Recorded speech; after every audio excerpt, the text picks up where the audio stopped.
Hello and welcome to a special bonus episode of the Total Soccer Show. I am Daryl Grove. On today's episode, you're going to hear an interview that Taylor and I recorded with Steve Bernasconi. If you're not familiar with Steve, Steve is the guy on the soccer tour, visiting as many soccer teams and people in the United States as he can manage. He swung through Richmond on Sunday afternoon. We went to the Richmond Kickers versus VCU game, and before we did, we met it with Steve. We got him in studio and recorded a quick interview with him. Turns out Steve is kind of a minor league soccer aficionado. He used to work for the Fort Lauderdale Strikers, and in today's interview we talk about the Fort Lauderdale Strikers and what happened with Ronaldo and why the team is not playing this year. We talk about the Richmond Kickers, we talk about Detroit City FC, we talk about the Tampa Bay Rowdies, Major League we talk Orlando, DC United, and probably plenty of other teams too. You're probably catching this episode on Monday. Taylor and I will be back with a second episode later on Monday in which we'll review some Major League Soccer action with a special focus on US men's national team players. Until then, here's our interview with Steve. All right, we're joined in studio by Steve Bernasconi on the soccer tour, making a stop in Richmond. Steve, hello, welcome to the studio. Thank you guys for having me. Pleasure to be on. You've been panoramaing all around there. Yeah, Panoramicing. It's been difficult because you've been moving and it doesn't work well in a photo. So yeah, this has led me to believe, Daryl, you have never done a panoramic photo, have you? It didn't go very well, but yeah. Is that because you were moving the whole time? Possibly, yeah. I'm also not. So you have to follow the arrow, right? Yeah. So I'm never. It's always a little bit wobbly. Keep Hold it camera line. still is what my phone tells me. That and the Wells Fargo thing when you can mobile deposit and it says like get closer, and then you're too close, and I just end up just the back, right? Yeah. The front is always fine. The back, exactly. It's not happening. Yeah. Anyway, how you doing, Steve? No, I was enjoying the conversation. Let's talk more about cashing checks on our phones. So, Steve, you got into town maybe an hour ago. We had one quick drink, and I've got some of the backstory, but I really wanted to save it till we got in studio. Yeah, absolutely. To ask you this very simple question. Okay. Tell me about the soccer tour. Mm-hmm. Like, when did it start? What is it? Why are you doing it? How much time do you have? 20 minutes. Okay, I'll make it succinct. The soccer tour, 8 months, 20,000 miles. I'm driving around the country in my van. Which I've seen inside. Which you've seen the inside. Yeah. Are we allowed to say that there's a bed in the back? There's a bed in the back, yeah. Is that illegal? No. I hope it's not illegal. I put a little MTV Cribs style video together, kind of showing people a little tour. The bed, the fridge, a little library area. Did you say the phrase? I did. This is where the magic happens. You did? I did. I said, welcome to the bedroom. It's good. We'll pull it up after the show. It's fun. But yeah, I'm just driving around the country hoping to meet interesting soccer people like yourselves, talk soccer, learn as much as I can, watch games. I'm going to be watching, in total by the end of it, right now, 46 games. And I'm adding more as I can. How deep are you into it now? I feel like you're towards the beginning. I feel like this is... I should probably know. I think it's the fourth week. I've completed 3 weeks for sure. Okay. I think we're in the fourth week right now. All right. And I know you started out in Fort Lauderdale. Correct. Or at least that's where you were living. Where was your first destination? Where have you been so far? First destination was on February 25th, the Tampa Bay Rowdies of the USL. Okay. There you met George Qureshi. I did. I met George there. I met his father later. Yep. Lots of stuff going on in Tampa. I went to USL headquarters. But yeah, Tampa Bay Rowdies were hosting the Suncoast Invitational. So they had 5 MLS teams come to town, played a little tournament. The game I saw, they beat Montreal 2-1. Good game. Right. And I watched 2 MLS matches beforehand, so a good triple header. After that, I got to head to Orlando, watch their first ever game at that new stadium, taking it in from the wall, which I don't know if I've ever experienced anything like that with just the standing terraces. And you were in that safe standing? I was in the safe standing area, yeah. All right. Unreal. And then since then, I've just gone to Savannah, Charleston, Charlotte, Jacksonville. And I know, Taylor, guess which rickety old stadium Steve was in last night? Oh, I'm not even sure. Oh, he was in RFK, wasn't he? Of course. There it is. Rickety old. Could have been Lockhart Stadium in Fort Lauderdale. I was like, did he already get into City Stadium? And then it took me a minute to realize what you were referring to. Yeah, how was it the first time you've been to RFK? That was my first time to RFK, and I've obviously heard a lot about those legendary bleachers. Yeah. And got to cross that one off the bucket list. Did you bounce them? I did, yeah. It was great. I got some good GoPro footage. I haven't done anything with it yet. But, I filmed from that section. And, were you closer to Barra? Were you closer to I Screaming did. Eagles? I hung out with a lot of the Barra guys in the tailgate area, doing some cornhole stuff, getting my butt kicked. Terrible at it. Yeah. Cornhole's really hard. There's some people... He's throwing a hacky sack into a hole. How hard can it be? And there's people. He's putting spin on it. It's ridiculous. So I hung out with them in the tailgate area to start the game. I was with Screaming Eagles, and then I just kind of glanced over the corner, and District Ultras had probably like 20 flags waving, and I was like, let me go stand over there for a little bit. And they're just a lot of fun. Yeah, that's where we were when we went up there, and that was like I think they had the biggest flag. They were pretty rad in that one little corner. They had one massive flag. I think it was the previous DC United logo, and I couldn't even tell you footage wise how big it was, but absolutely massive. It makes you wonder like how strong those guys have to be, like, or if they just like ultra lightweight flag or something like that. But yeah, I mean that thing is huge. There's the one guy. Yeah, right. He was standing next to the capo, and he had gloves, and he was just like, he was a small guy, but just getting ready to just hoist that thing up and wave it around. So it took dedication from him for sure. Here's the question we didn't ask you: why? Why are you doing it? Lots of reasons. I mean, I can see the fun of it, but obviously you've got to like stop your life and just do this, right? I'm assuming you're not like doing like some other job while you're on the road. No, so the timing for me worked out really well. I had just left the club that I had been working for a few months earlier. Oh, okay. We'll talk about that later. We'll talk about that later. Yeah. And you know, I'm 25. Don't have a wife. I don't have kids. I've lived in Fort Lauderdale most of my life, and it was just this urge I had to go travel and see more of the country. And where might I like to work? Where might I like to live? All right. And you know, to see all of these stories developing across American soccer, especially in the lower leagues, places like Detroit and Chattanooga, or in MLS with these new teams like Atlanta United and all the cool things that they're doing. I really just wanted to get out there and experience it for myself firsthand. Okay. So far, is Richmond a great city that you visited, or the greatest city? You know what? Honestly, I haven't been out in the city yet, but I'm just looking out this window from your studio, and it is beautiful. Thanks. Yeah. It really is. It's not bad. It's not bad. No, the photo I took, and you've got the coffee on the windowsill and everything else. Just like hipster paradise kind of from the window.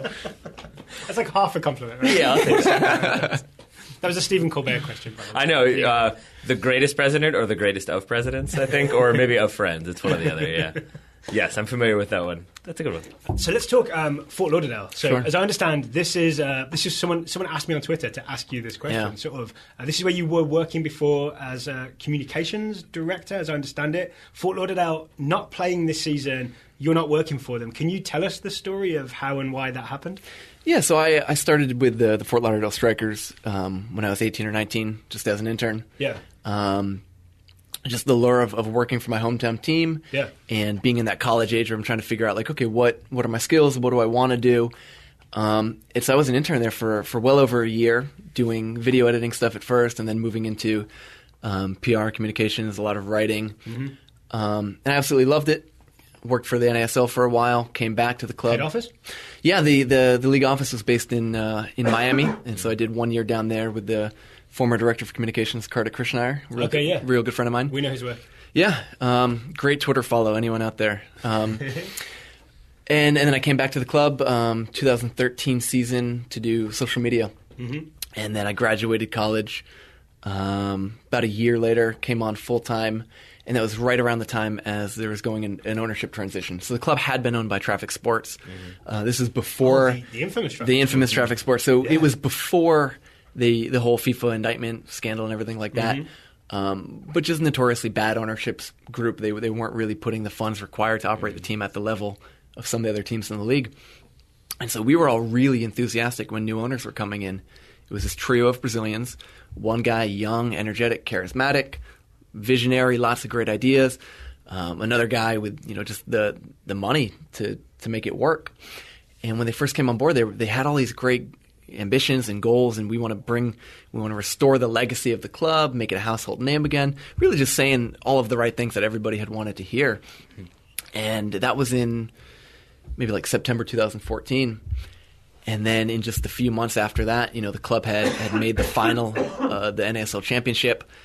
And next thing you know, okay, the coach has been sacked. 80% of the roster options not picked up, and they leave. And so just some very grave missteps early on that really just rubbed a lot of the supporters the wrong way. And then there wasn't that marketing piece to attract any new fans. Ronaldo had joined as an owner. And I think the thought process was, okay, here we are coming in. We've got ideas. We've got a face and a name that everyone recognizes. If we attach that to this formerly storied franchise, we'll have no problem selling 10,000 seats to a game or whatever else. And that first game, going to play, right? Well, that was the early on, right? That was always the question: was, will he, won't he? Yeah. How old was he be at this point? Oh, I couldn't tell you how fat was he is a real question. And no disrespect, because he's a great guy and he's a legend of the game. But it was a silly idea to entertain it once he saw the guy. He was not going to be in playing condition, and that whole. It makes me wonder if they even told him that was an expectation, or if it was just come watch the game. Yeah, exactly. Come to this press conference. Sure, what am I talking about? I don't know. Right, and that was always the first question. Will you play? Yeah. Second question, not about the Strikers, more about Real Madrid or whatever else. Yeah. So the whole Ronaldo ownership thing. Anytime you've got a celebrity owner like that and you're putting him on your flyers, they want to put him on a billboard, it never really made sense to a lot of the people within the office and to the supporters as well. And it was as if they were trying to skip past a lot of the hard grassroots community stuff, and instead, okay, we'll just put Ronaldo on it, and suddenly that legitimizes who we are and what we're trying to do. It's a strange thing, though, because you understand why they would want to do that. You understand the appeal of having that celebrity. But by the same token, I think I'd much rather have a local business owner with way too much money to spend on the billboard as this guy is from here and wants to put money in versus this guy has no idea what's happening and maybe is being expected to play but really just wants to watch some soccer and wander around. Right. At the end of the day, I think the proposition to him was, hey, we will use your name, we'll use your image. In return, you get an ownership stake in this club. And there really is no better time to invest in American soccer right now, the way things are growing and all of the potential gains and opportunities. So I see why that would be lucrative for the ownership group in the first place to buy the team, and then why for him, to become an owner, to become part of this group, where that could have been seen as a good bit of business for both parties. Yeah. Ultimately, though, 2 years later, and less than 2 years later, the NASL puts out a press release. We've got 8 teams playing in 2017, and Fort Lauderdale's not on the list. So where are you in that timeline? Are you with the club up until that press release? When? No, so I left the club in August of this past season. Did you see the writing on the wall? I did, and I had we were all experiencing it in the front office and the players as well. A lot of issues with ownership and certainly with payments and downsizing in the office where someone would leave and a replacement wouldn't come in. I see. And so you were already wearing a few hats. Now you're wearing another hat. And it's demoralizing to be in that office when that's happening, and it's demoralizing as a player when you're noticing all of this or you're not getting paid on time or whatever some of the other issues were. So I think anyone that didn't see the writing on the wall, I think that maybe they were fooling themselves or they were wishful thinking because ultimately – I think everyone associated knew that it was headed in a very bad direction. So fortunately for me, I was able to leave before it got too bad. So when that's all happening, though, when you're in the middle of that, are you are the employees trying to figure out what's happening? Are there questions being asked, or is it sort of this doesn't seem good, but I'm just going to keep my head down and keep working, and I'm sure it'll all work out? Yeah, I think we all knew what was going on, but I think at the end of the day, as an employee, you're getting paid to do your job. Whether you're getting paid late or not at all. You got to come in, and that was always our attitude. And it was a great group of people in that office, and the coaches and the players, because we had a job to do. Whether you got to wake up and play that game, or you're the press officer or the operations guy. There were still things to do, and so you couldn't just hang your head and mope or wait for things to get better. You had to actively do your job, and so credit to everyone for that. And it's on you to keep the club going as well, right? If everybody just down tools, then there's no more Fort Lauderdale Strikers. And it'd kind of be your fault for stopping working, right? I don't think we could say it would be anyone's fault for stopping to work, because I wouldn't have blamed anyone had they not walked into that office one day. Or, again, the players, with all of these issues, to have made such a good run in the Open Cup, where we were the last lower division team left in the competition. And we did pretty well in the regular season, too, just missing out on the playoffs.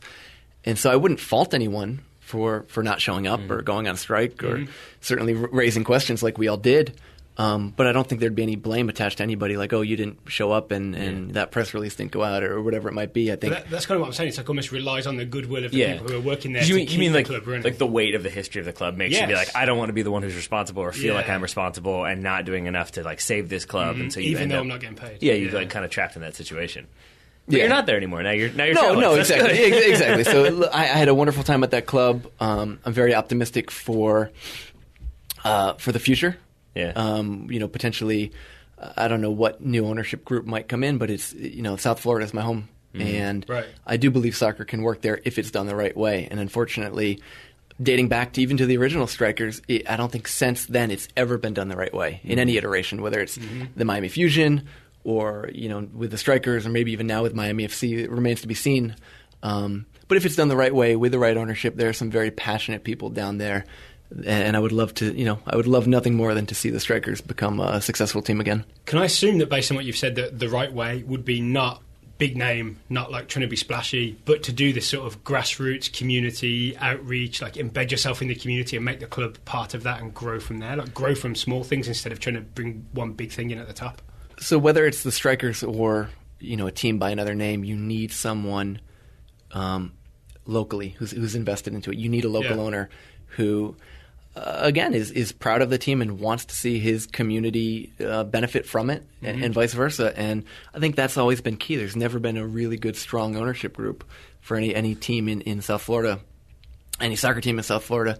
And then, obviously, like you said, you need that community grassroots thing. And we had been doing a really good job up until about 2013, 2014. We were in the community on a very limited budget, so that was our marketing.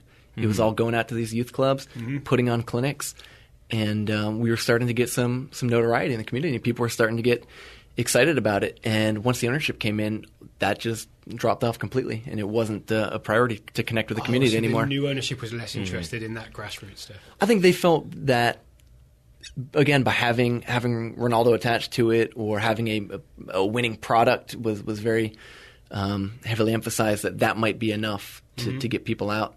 And ultimately, you need that community piece, and it wasn't there.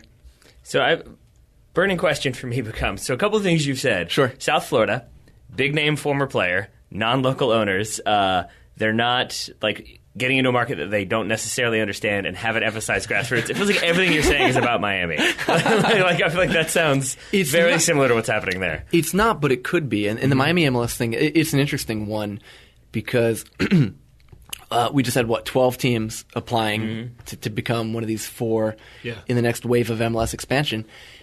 And as someone who is from South Florida, no one's talking about MLS down there. It's really weird. No, and it's almost disheartening if you look at what they're doing in Sacramento or Cincinnati or any number of these other places where they really want MLS. And Miami, which it's not a lock, but it's been talked about for years now. It's been years since that announcement. It was Beckham's contract, right? Right, and but there's no one's talking about it down there. No one's really interested. There's no campaigns to try to get people behind it or putting pressure on local politicians or anything. There's a small group of people, and I guess they're doing what they can. But beyond that, people really don't seem to be that interested in it.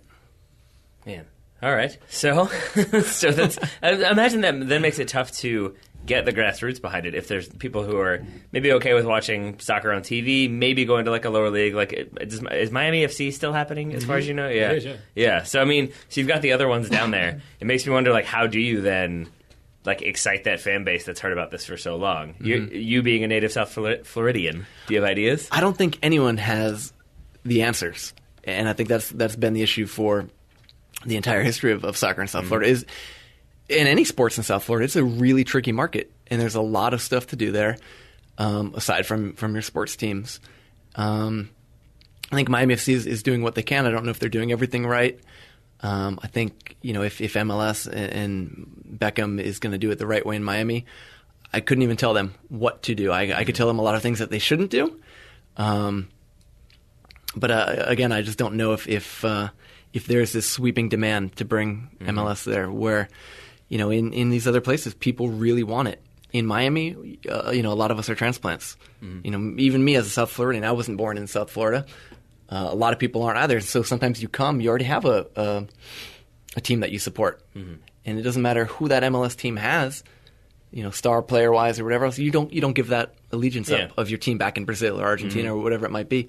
And I think that's an issue that is going to plague, whatever team is playing down there. So then, looking at the other like lower Division II teams that you visited so far, how quickly does MLS come up? Like, is that a pretty common, like, we're trying to become an MLS franchise one day, or is it kind of a case by case basis? It's definitely case by case. I think there's a few where they make it known that they want MLS ambitions, or that they have MLS ambitions, and Tampa everywhere is hashtag MLS to St. Pete. Right, and they're pushing that out. In January, I saw it everywhere. And everything they're doing is to let you know, hey, we are set up to become a good MLS expansion team.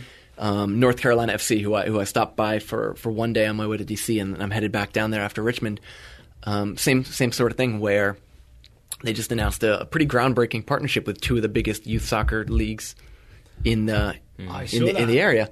It was Brianna Pinto's team, CSL Castle is going to be part of that whole thing, yeah. And it's massive. It's like 13,000 or 15,000 kids, making it the largest under their umbrella in the country. And second paragraph in the press release is about strengthening their MLS ambitions. Mm-hmm. So there's definitely those teams where everything they're doing is, whether it's to invigorate their fan base or to just let people know, like, hey, we are building for MLS.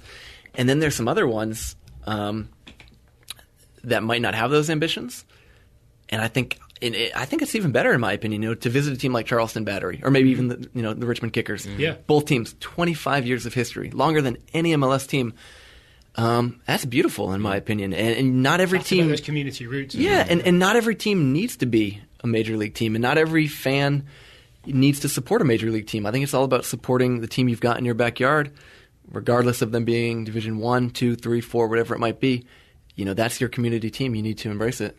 Flipping that around for 1 second, though. Have you met groups or individuals who are like opposed to Major League Soccer? I mean, you've been around NASL fan bases, USL fan bases. I'm wondering if there are people who say, like, we don't want to be part of that, or maybe some pro-railers in there. Mm-hmm. Like, I'm curious how often you encounter those types of people. I don't think I've met them yet, but I think the biggest thing... That came off way too harsh, those types of people.